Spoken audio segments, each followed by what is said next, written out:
প্রামাণিক বলেছে যে যে সমস্ত বামফ্রন্টদের পার্টি অফিস দখল করে রেখেছে তৃণমূল কংগ্রেস ক্ষমতায় আসার পর তা আমরা খুলে দেবো। তাহলে কি বামরাম জোটের কোথাও ইঙ্গিত পাওয়া যাচ্ছে মনে হচ্ছে? আরে এই বিজেপির ন্যাকামো ছাড়ো তো। সিপিএমের লোকগুলোকে ত্রিপুরায় সবথেকে বেশি আক্রমণ করেছে। আরএসএস বামপন্থীদের এক নম্বর শত্রু মনে করে।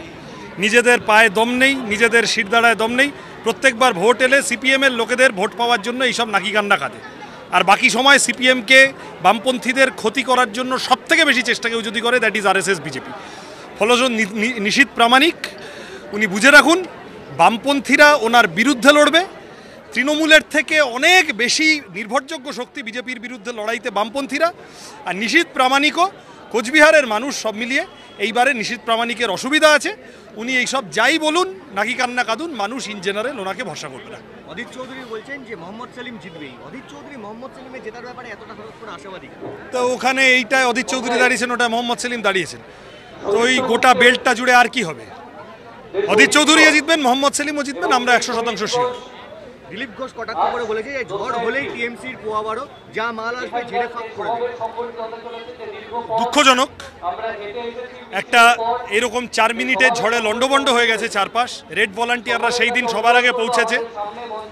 এখন মমতা ব্যানার্জির দল তো এর আগের অভিজ্ঞতা, আমফান, বুলবুল ইত্যাদি ইত্যাদির অভিজ্ঞতা হলো যে একটা দলের নাম মানুষের সংকটের সময় চালচোর হয়ে গেল, ত্রিপল চোর হয়ে গেল। এখন দিলীপবাবু এইসব বলেন, কিন্তু দুঃখের বিষয় হলো এই চালচোর অর্জুন সিংকেই বিজেপিতে ঢুকিয়ে নিতে হয় দিলীপবাবুদের। দিলীপ ঘোষ আরও একটা কথা বলেছে, তৃণমূলের বিরুদ্ধে আমরা লড়াই করছি, পশ্চিমবঙ্গে আর কারা লড়াই করছে? সিপিএম কংগ্রেস। ওরা বলছে সেটিং এর কথা, চিরদিন ওরা সেটিং করেছে, এখন তাদের দোকান। ওই তো আমি বললাম তো, দিলীপবাবুরা তৃণমূলের বিরুদ্ধে কেমন লড়াই করছেন তার সবথেকে বড় উদাহরণ অর্জুন সিং। ইনি হচ্ছেন ইতিহাসে প্রথম অর্জুন যিনি এখনো জানেন না তিনি পাণ্ডবদের দলে না কৌরবদের দলে।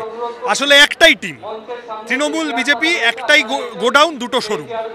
জলপাইগুড়ির বিপর্যস্ত অবস্থা, কে আগে পৌঁছাবে তা নিয়ে কম্পিটিশন লেগে গেছে।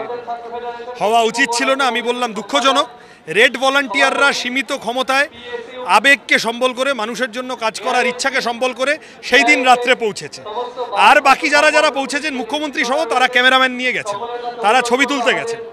পাশে থাকতে গেলে ছবি তোলার দরকার পড়ে না। কাজের থেকে বাজনার আওয়াজ বেশি হয়ে গেলে এবং বাজনার খরচ বেশি হয়ে গেলে তখন এই কম্পিটিশন, এই ধরনের দুঃখজনক, দুর্ভাগ্যজনক মানুষের বিপর্যয় নিয়ে কম্পিটিশনে নামতে হয়। আলোচনা চলছে তো, একান্নবর্তী পরিবার হয়ে গেছে তো। খাবার টেবিল একদিক থেকে আরেক দূরে, খবর পৌঁছাতে, কথার আওয়াজ পৌঁছাতে সময় লাগছে। ডায়মন্ড হারবারে নওশাদ সিদ্দিকী দাঁড়ান, লড়ুন, আমরা সকলে চাই। যদি তার পার্টি, তারা যদি না দাঁড়ান, আমাদের বিকল্প প্রার্থী তৈরি আছে। আচ্ছা, দুটো আপডেট এসে, সেটা হচ্ছে চালসায় চার্চে ঢোকার আগে নাচ করলেন মুখ্যমন্ত্রী। কি করলেন? নাচ করলেন মুখ্যমন্ত্রী, নাচ করছে চালসায় চার্চে ঢোকার আগে নাচ করলেন। তুমি বলে দাও আমি এটার উত্তরে কি বলবো।